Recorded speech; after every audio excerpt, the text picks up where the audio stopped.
This video is brought to you by Boss Rutan's O2 Trainer and PowerPerformanceProducts.com, where you can receive $10 off your purchase of Body Storm and Body Effects. Spencer Lazar, MMAinterviews.tv, alongside Michael Chiesa. The great story from TUF Live here. You're in the finale. You made it all the way through despite the troubles that you've gone through. Talk about the tribulations and whatnot.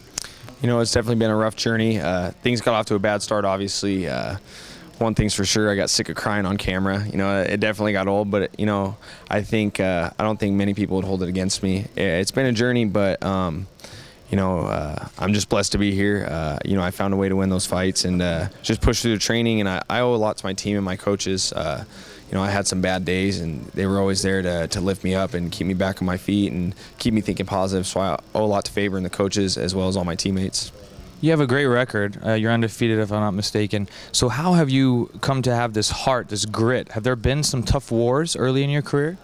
You know, as an amateur, you know, I had a pretty long amateur career. There was definitely some tough fights, definitely times where I kind of had to dig deep and come back, and even in a few of my pro fights. But, you know, I don't have it in me to quit. You know, you really got to finish me if you want to beat me. I'll never roll over and quit in a fight. I'll always keep going. I'll always keep pushing forward. I can't always guarantee victory, but I can always guarantee that I'm going to go out there and fight all 15 minutes. Do you feel like your ground game is some of the best in the guys on the show? No, I will not, because Cristiano Marcelo is a whiz. That guy, he's great on the ground. There's a lot of good guys. Miles Jury, he's a brown belt. There's a lot of good guys out there, but you know, the big thing for me was just scrambling. You know, knowing how to scramble. You can't get a belt in scrambling. You can get a black belt in jiu-jitsu, but you can't get a belt in scrambling. And that was the key to winning some of those fights. Talk about training with Al, your opponent, and how that went this season, and if you feel like you learned anything from it. Training with Al was great. You know, even Uriah had mentioned that he noticed, you know, they'd put on TV that I had a bad practice against him and he kind of beat me up. But from that day forth, I made sure to go with him every day. You know, every day I wanted to go with Al because I saw that he was the guy that could push me. He's a great teammate. He's a great friend. We met each other under these circumstances, but honestly, it's a blessing to go fight him.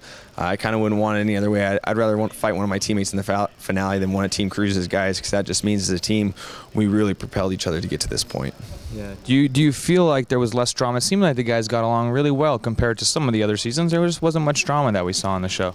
Nobody was here for camera time. Nobody was here to be a reality TV star. Everybody here had a common goal. Everybody wants to fight in the UFC. Everybody wants to contract, and everybody wanted to win the whole deal, and everybody was fully confident in that. So I think that played a big role in there being no drama. You know, everybody there was true fighters. There was no guys that were questionable, no guys that we felt would be brought in just for guys to beat and to make reality TV. Everybody here were genuine fighters. Break down the matchup just technically between you and Al, and make a prediction. You know, obviously I don't want to reveal too much, but the key is to just no wasted movements. You know, just to stay well composed. Al's a very composed fighter.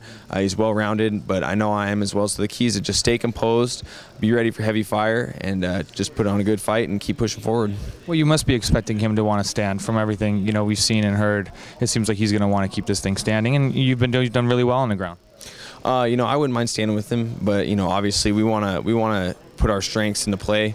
If I get an opportunity to take Al down, you know, obviously I'm going to take it. But you know, we've seen in the Pichel fight, Al likes to take guys down too. He's got good jits, so I really think this is a fight where anything can happen, and it'd be risky to make predictions because anything's going to happen in this fight. It's going to be, I think it's going to go all 3 rounds. It's going to be a war, but I'm going to find a way to win. Okay, thank you for the time. Fan favorite Michael Chiesa takes on Iaquinta Friday, June 1st in the TUF Finale. This video is brought to you by ProBoxingSupplies.com, where you can receive 25% off your purchase now. Godspeed and party on.